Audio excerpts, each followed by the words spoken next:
নমস্কার বন্ধুরা, এই মুহূর্তে রয়েছে রাজ্যের সমস্ত কৃষকদের জন্য বিরাট বড় সুখবর। আপনি যদি একজন কৃষক হয়ে থাকেন এবং পশ্চিমবঙ্গ সরকারের কৃষক বন্ধু প্রকল্পের দ্বিতীয় কিস্তি অর্থাৎ রবি মরশুম টাকার জন্য অপেক্ষা করে রয়েছেন, তাহলে কিন্তু এই মুহূর্তে রয়েছে আপনার জন্য দুর্দান্ত সুসংবাদ। এই 2025 সালের দ্বিতীয় কিস্তি অর্থাৎ রবি মরশুম টাকা কবে থেকে দেওয়া শুরু হবে, এই বিষয়ে কিন্তু সঠিক আপডেট জানানো হয়েছে আজকের এই গুরুত্বপূর্ণ ভিডিওটির মাধ্যমে। অপেক্ষা করতে করতে চলে এলো আজকে 25শে ডিসেম্বর। এখনও পর্যন্ত কৃষকদের অ্যাকাউন্টে কিন্তু রবি মরশুম টাকা দেওয়া হয়নি। তো এই টাকা কবে থেকে দেওয়া হবে, এই বিষয়ে কিন্তু এখন প্রতিটি কৃষকের মনেই একটাই প্রশ্ন, যে টাকা কি আদৌ দেবে না টাকা বন্ধ হয়ে গেল। সেই বিষয়ে আজকে আপডেট জানানো হয়েছে আজকের এই গুরুত্বপূর্ণ ভিডিওটির মাধ্যমে। তাই বন্ধুরা, ভিডিওটি সম্পূর্ণ দেখার জন্য কিন্তু অনুরোধ রইল। ভিডিওটি সম্পূর্ণ দেখলে জানতে পারবেন আপনি আপনার ব্যাংক অ্যাকাউন্টে কবে থেকে এই কৃষক বন্ধু প্রকল্পের টাকা পাবেন। তাহলে বন্ধুরা, এবার দেখে নেওয়া যাক কী বলা হয়েছে আজকের এই প্রতিবেদনে। প্রথমে আমরা দেখে নেই যে বিগত বছরগুলোতে এই রবি মরশুম টাকা অর্থাৎ দ্বিতীয় কিস্তি টাকা কবে কবে দেওয়া হয়েছিল। তো 2021 সালে কিন্তু 8ই ডিসেম্বর দেওয়া হয়েছিল, 2022 সালে দেওয়া হয়েছিল 21শে ডিসেম্বর, আর 2023 সালে দেওয়া হয়েছিল কিন্তু 12ই ডিসেম্বর, এবং 2024 সালে কিন্তু 21শে নভেম্বর কৃষক বন্ধু প্রকল্পের রবি মরশুম টাকা দেওয়া হয়েছিল। তো বন্ধুরা, এই 2025 সালে কিন্তু এখনও পর্যন্ত টাকা দেওয়ার কোনো রকম আপডেট কিন্তু আসেনি যে এই দিন থেকে টাকা দেওয়া হবে। সূত্র অনুযায়ী জানা যাচ্ছে যে 26শে ডিসেম্বর থেকে 31শে ডিসেম্বরের মধ্যেই কৃষক বন্ধু প্রকল্পে টাকা দেওয়া শুরু হতে পারে।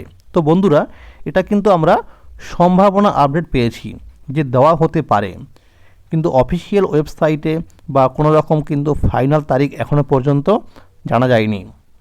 খুব শীঘ্রই মাননীয় মুখ্যমন্ত্রী অফিসিয়াল ব্যানার প্রকাশ করে কোনো একটি জেলা থেকে রবি মরশুমে টাকা আনুষ্ঠানিকভাবে রিলিজ করবেন। তো আমরা কিন্তু আগেও দেখেছি যে যখনই কৃষক বন্ধু প্রকল্পে টাকা রিলিজ হয়, তখনই কিন্তু মাননীয় মুখ্যমন্ত্রী মমতা বন্দ্যোপাধ্যায় কিন্তু কোনো একটি জেলার সভাতে গিয়ে আনুষ্ঠানিকভাবে কিন্তু ঘোষণা করে, তারপরে কিন্তু টাকাটা কৃষকদের অ্যাকাউন্টে ট্রান্সফার হয়।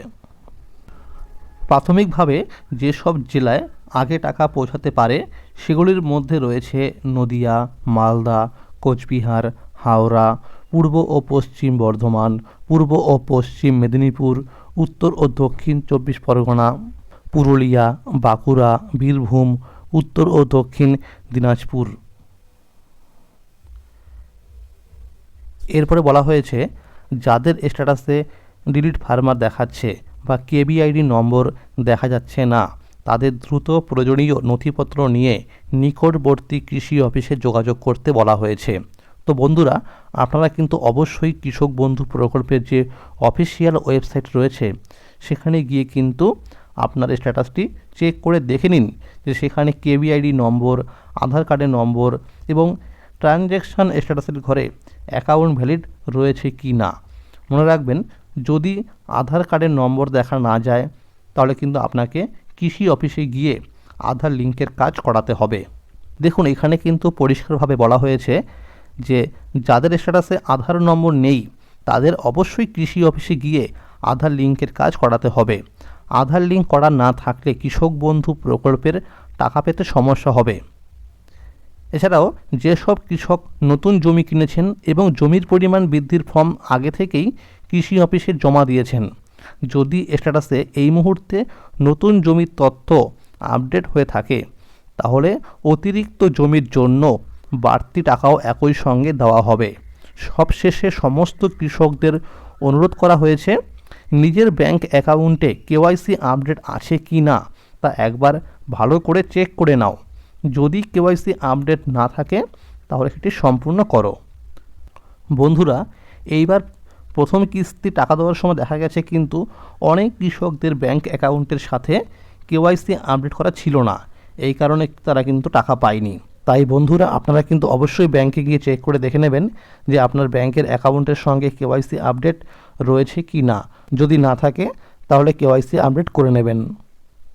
তো আপনারা দেখতেই পাচ্ছেন যে এখানে কিন্তু কৃষকদের নামের পাশে দেখুন শেষে একটা অপশান রয়েছে ট্রানজ্যাকশান স্ট্যাটাসের ঘরে। এখানে দেখবেন যাদের এখানে অ্যাকাউন্ট ভ্যালিড হয়ে গেছে তারা কিন্তু টাকা পেয়ে যাবে, কোনো সমস্যা হবে না। আর যাদের দেখবেন এখানে স্ট্যাটাসের ঘরে দেখাচ্ছে ডিলিট ফার্মার বা rejected reason for rejection land error, তাদের কিন্তু টাকা দেওয়া হবে না। যাদের এরকম সমস্যা হয়েছে তারা কিন্তু অবশ্যই কৃষি অফিসে গিয়ে যোগাযোগ করবেন।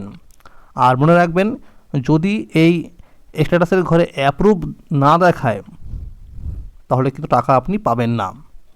এরকম অনেকেই রয়েছে যাদের এখানে দেখাচ্ছে অ্যাপ্রুভ, কিন্তু ট্রানজ্যাকশান স্ট্যাটাসের ঘরে হয়ে রয়েছে এডিএ আপলোডেড।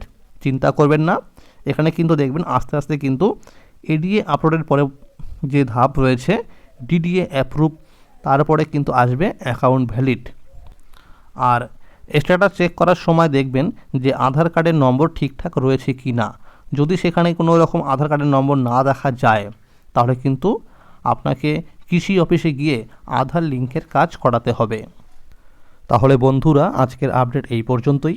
কৃষক বন্ধু প্রকল্প সহ সরকারি বিভিন্ন প্রকল্পের আপডেট সবার আগে পেতে হলে চ্যানেলটিকে এক্ষুনি মনে করে সাবস্ক্রাইব করে নিন এবং সকলের কাছে শেয়ার করে দিন। আর যদি এই ভিডিওটি ভালো লাগে অবশ্যই একটি লাইক করে দেবেন। ভালো থাকবেন। Thank you.